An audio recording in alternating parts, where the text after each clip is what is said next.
Good morning. Back to the fours. Oh, good morning, good morning, good morning.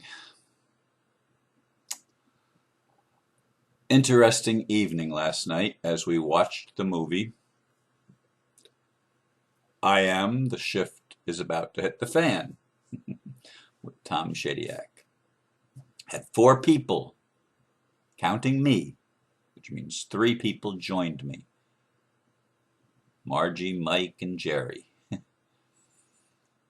and me. And Mike gave me a high compliment. He used to come to the house regularly. Some time ago. He was here last week for the Love Line, and he was back again last night. And he noticed the land patent notice on my front door and brought that up before we actually started the movie. And complimented me, saying, Ron, he and most of the people that he knew thought I was crazy in the lawsuit, that I was going about it all wrong, that I was going to be taught a bad lesson. He didn't say that, but that's what I'm sure a lot of people thought.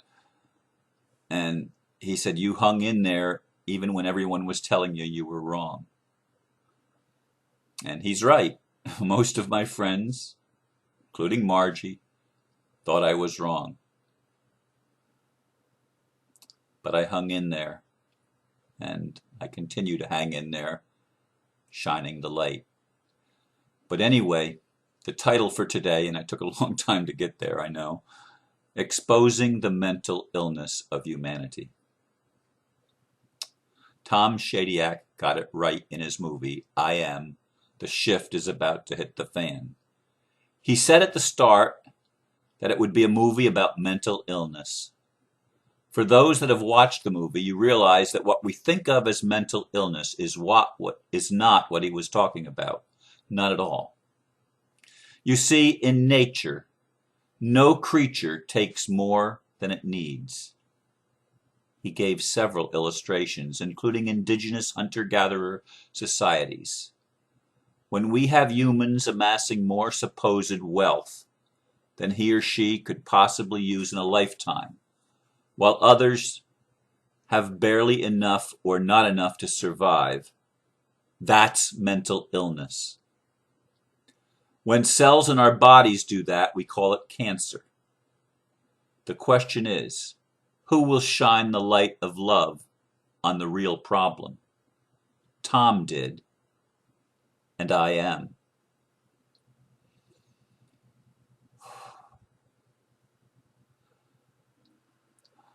Waking myself up and helping others wake up is my mission. Someone criticized me on yesterday's video, I don't remember who, and it doesn't matter, that there was too much personal stuff in it. I'm human. And that's not an apology, it's a fact. I'm human, and I'm a human awakening. So many times in our culture, we put on the mask. We're taught to put on the mask. We're almost expected to put on the mask. Our leaders do it all the time. The people that are the worst criminals wear suits and ties and drive around in nice automobiles and live in fancy mansions. And they're mentally ill. And we emulate them. Can you believe it? We actually think that that's what it is to be successful. Tom was a multimillionaire, lived in a huge mansion, had beautiful fixtures and furnishings, and everything was just so pretty and so nice. And then he got involved in an accident that had a concussion and had an opportunity, a gift, to re-examine his life and his values and his purpose. Today he lives in a trailer. From a mansion to a trailer, and he's richer than he was before. Because riches is not something that you measure by money. It's something you measure by the satisfaction of knowing that you've discovered what true wealth is. It's compassion. It's values. It's developing a character. It's having integrity. Tom Shadyac courageously made a movie. I wish it was required viewing in every church, mosque, synagogue, temple, everywhere where people gather to explore and examine what life really is about. I wish everyone had a chance to watch that movie. I especially wish that those in Congress would watch that movie, and the White House, and the heads of state, and the leaders of our parliaments, and our governing institutions. I wish they would all do it, because they're mentally ill, and God knows they need it. It's not about punishment, folks. It's about waking up. The shift is hitting the fan. We're being shown, it's being put right in our face. Are we going to look at it? Are we going to look at the people dying? The people going hungry? Are we going to continue to look at the images of man's inhumanity to man? Or are we going to turn our heads and try to pretend it's not happening? Or are we going to take responsibility? Who's responsible for the situation that we find in our world? I am. Who has the solution? I do. And so do you. We all do. We have the solution. It's to get over our mental illness and to get back to basics. It's to observe nature again. Yes, animals kill. And they don't kill whole herds. They kill one out of the herd to eat and to sustain its life. Yeah, nature does that. Maybe there's a time that nature will change, but that's the way it has been, and it shows us an example. We see, oh, those animals kill other animals, so they're bad. And we have humans that don't kill for any reason other than to amass more money. Yeah, I hear you, Steve. To amass pieces of paper with numbers on it, or bank accounts with lots of zeros after the decimal point. Or, I'm sorry, before the decimal point. We amass what we think of as wealth, and yet we're impoverished, living in a mentally ill society, a world that has cancer running rampant. I mean that both literally and figuratively. For the cancer is in our Congress. The cancer is in the White House. The cancer is in our corporations. The cancer is in our institutions of higher learning. The cancer is in our religious institutions. The cancer is everywhere we look. We are mentally ill. And we have before us a gift. The Illuminati, those dastardly bastards, have given us a gift to show us our insanity, to show us our sociopathy, to show us our psychopathy, to show us how absolutely criminally insane we are. Who's responsible? I am. Every time that I've chased money, which I haven't done for a long time, thinking that money was the answer, I was responsible. Every time that I've tried to take something away from someone else to benefit myself, that's insanity. That's my mental illness. I'm responsible. Ho'oponopono comes in really handy at this time. I'm sorry. Please forgive me. I love you. Thank you. No, I'm not going to apologize for being human. I'm going to celebrate being human. Yes, I'm trying to teach somebody something. I'm trying to teach me, first of all. And I don't want to wear a mask and pretend like everything is hunky-dory and everything is wonderful, like the pushers of The Secret do. The ones that say what you focus on expands, so they don't even look at the problem. I got a quote here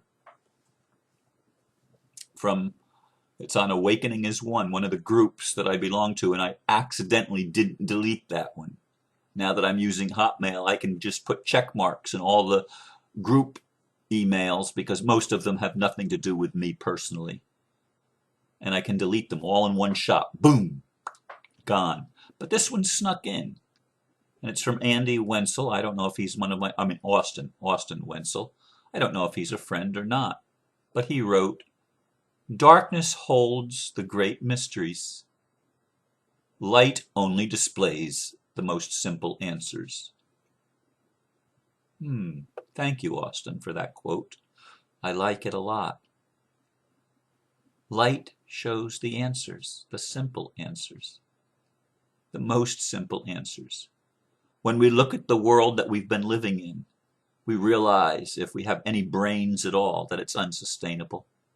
We realize that it's absolutely, horrendously failing to satisfy the most basic human needs and the highest priorities of protecting our planet and protecting life and honoring life. We fail because we were insane. But our insanity actually sped up the evolution, actually made it happen faster than it could have ever happened without all the pain and all the sorrow and all the sickness and all the war and violence. Oh yeah. It's what we've done with our free will, if you will. It's what we've done with our choice. We've chosen a path that will awaken us more quickly than we might have awakened if everything was good. Because when everything is good, we tend to be very lazy and apathetic, and we don't think about things. So the duality, and yes, the D-U-E-L-I-T-Y, the dueling of our nature, of our possibilities, has presented us with a sharp contrast that we could focus upon and heal. And when I say focus upon, I mean the whole thing. Positive mental attitude of just focusing on what you like will not cut it. And that's exactly what the problem is. We've failed to think holistically. We've failed to see the big picture. We've failed to see how what I do affects what other people experience. And nobody lives alone. Nobody is an island unto him or herself. Nobody. Even if you try to live that way, it isn't true. It's a lie. Because everything I do affects others, and everything you do affects others. Are we going to take responsibility? Are we going to finally get it? We are gifted right now with this light that's flooding in to show us the answers. The answers are within each of us. Who's going to fix the problem?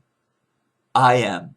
I'm going into court tomorrow to shine the light in the court.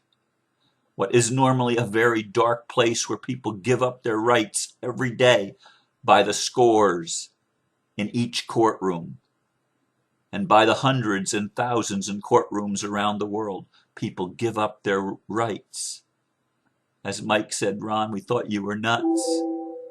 because you decided to stand up for your rights and to battle against all odds, what seemed impossible.